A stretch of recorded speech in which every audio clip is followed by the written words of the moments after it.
ये अंतर यात्रा का सूत्र कहता है कि अंतर यात्रा प्रारंभ होती है दूसरों पर अधिकार जमाने की और दूसरों को प्रभावित करने की भावना को गिरा देने से।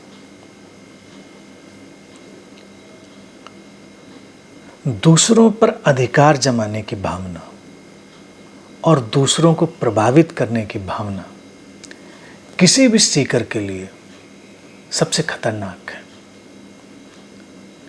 अगर तुम दूसरों पर अधिकार जमाना चाहते हो और दूसरों को प्रभावित करना चाहते हो तो ये दोनों बातें एक दूसरे से जुड़ी हुई हैं, लेकिन इनका जो शिकार है वो व्यक्ति स्वयं होता है।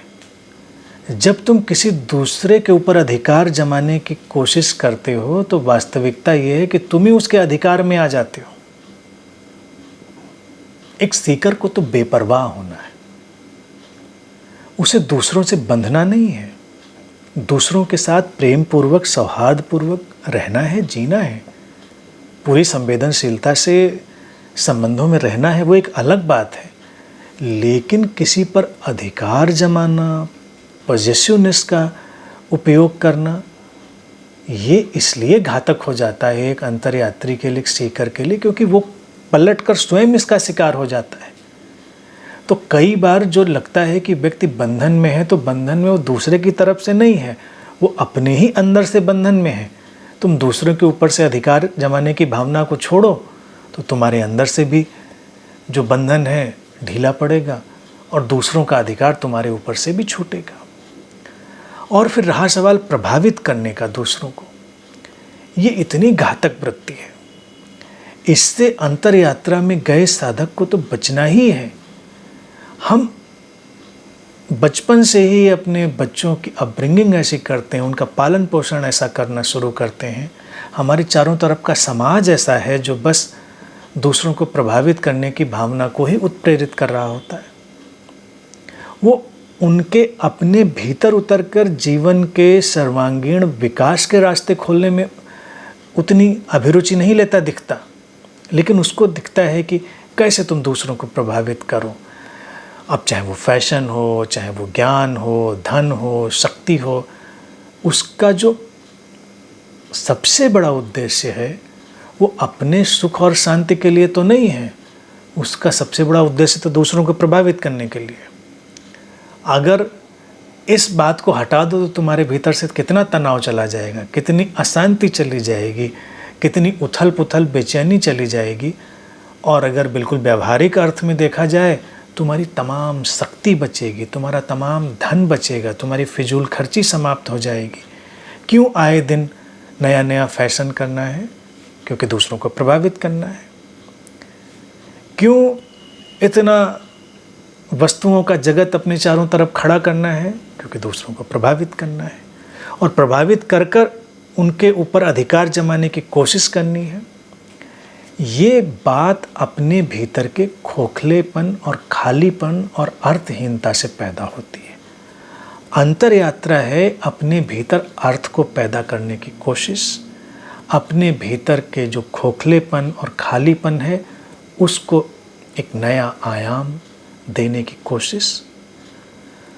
वो आयाम शून्यता का है, एम्प्टीनेस का है, लेकिन वो शून्यता ही भराव की है, वो फुलनेस ऑफ एम्प्टीनेस। तो इस बात से जितनी जल्दी सतर्क हो जाएं वो उचित है।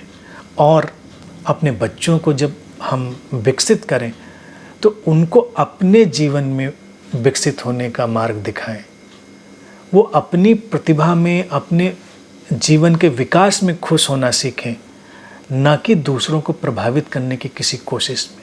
अगर बच्चे के अंदर कोई प्रतिभा है, टैलेंट है, तो उसको उभारें, विकसित करें। इसलिए नहीं कि वो दूसरों को प्रभावित करने की कोशिश करे। वो अच्छा गाता है, अच्छा लिखता है या अच्छा कुछ भी करता है तो उसका मूलभूत उद्देश्य उसके अपने जीवन की समृद्धि होनी चाहिए, दूसरों को प्रभावित करने की वृत्ति नहीं। ध्यान साधना में भी इस बात से बचना है। ध्यान साधना में भी लोगों की प्रवृत्ति दूसरों को ध्यानी, आध्यात्मिक दिखाने की ज़्यादा है, प्रभावित करने की। स्वयं ध्यानी हो जाने की कोशिश उतनी नहीं है।